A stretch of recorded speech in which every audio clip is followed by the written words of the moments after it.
to our colleagues for being with us today, and for the work that you did and the members of your committee did. You've provided us with a really concise report and clear guidance, and I do thank you very much for that. I would like to ask about a particular recommendation under amendments. It's a deliverable that you're putting out there that says, it's item B, culturally specific and linguistically appropriate education materials and programs. And I'd like to ask you in particular, the Indigenous health organizations told your committee that a tailored, culturally sensitive and linguistically appropriate approach to education is necessary to meet the needs of Indigenous peoples. And your report says that the health minister told you that culturally and linguistically appropriate public education materials are in the process of being prepared. And we've heard repeatedly at this committee that the key to public education is getting it out there in time to actually make an impact before cannabis is legal. That was, in fact, advice we heard from Colorado specifically, but from witness after witness, the importance of getting the education out there. So I'd like to know if you received a timeline from the minister, since they keep saying they're working on it, as to when culturally appropriate education materials will be ready.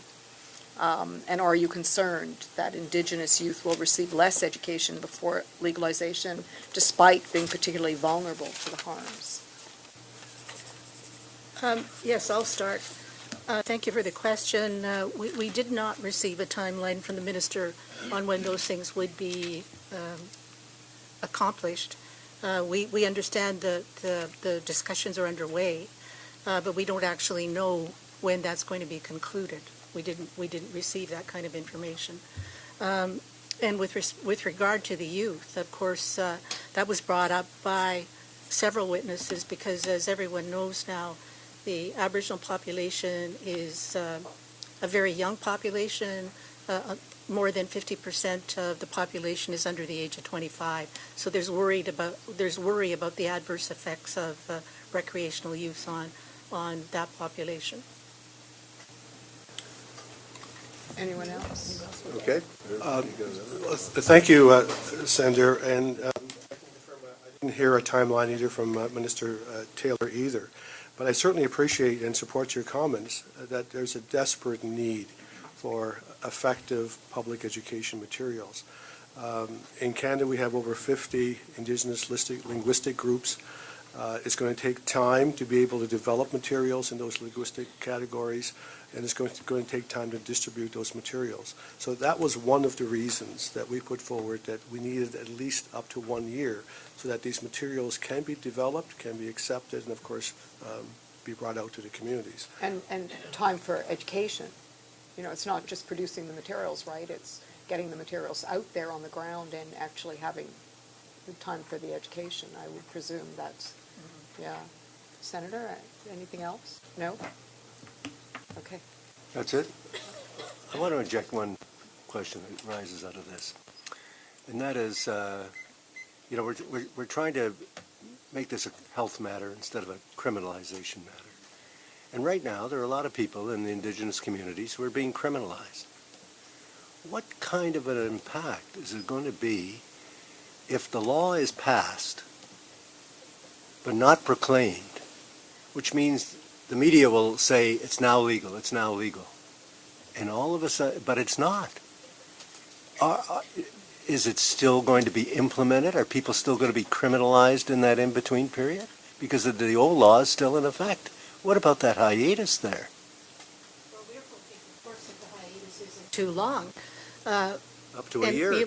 Yes, but I think what the danger is because there are so many youth in the Aboriginal population that the health effects we heard are likely going to be much more severe, in particular with those communities where there's intergenerational trauma. The health effects are going to be severe. So it's a balance really between, perhaps reducing the criminalization, but on the other hand, you're increasing the health risks. And we also heard that the bill itself in fact, may actually increase the criminalization of the Aboriginal population, because the penalty is such that there's a mandatory minimum, and that will sort of dilute the Gladue effects under Section 718.2E of the Criminal Code. So it's a mixed bag. There's good things and there's bad things, but in the balance, what we heard mostly is that people were really very concerned that they're going to see increased usage. That increased usage is going to have health effects. It's going to create, changes in brain development. It's going to affect their ability to complete school. If they don't complete school, they're not going to be able to get a job. It just, it becomes a very vicious cycle. So on balance, I think waiting for, let's say, 6 months would seem to be a wise thing to do to get things right for that community, which is so incredibly vulnerable.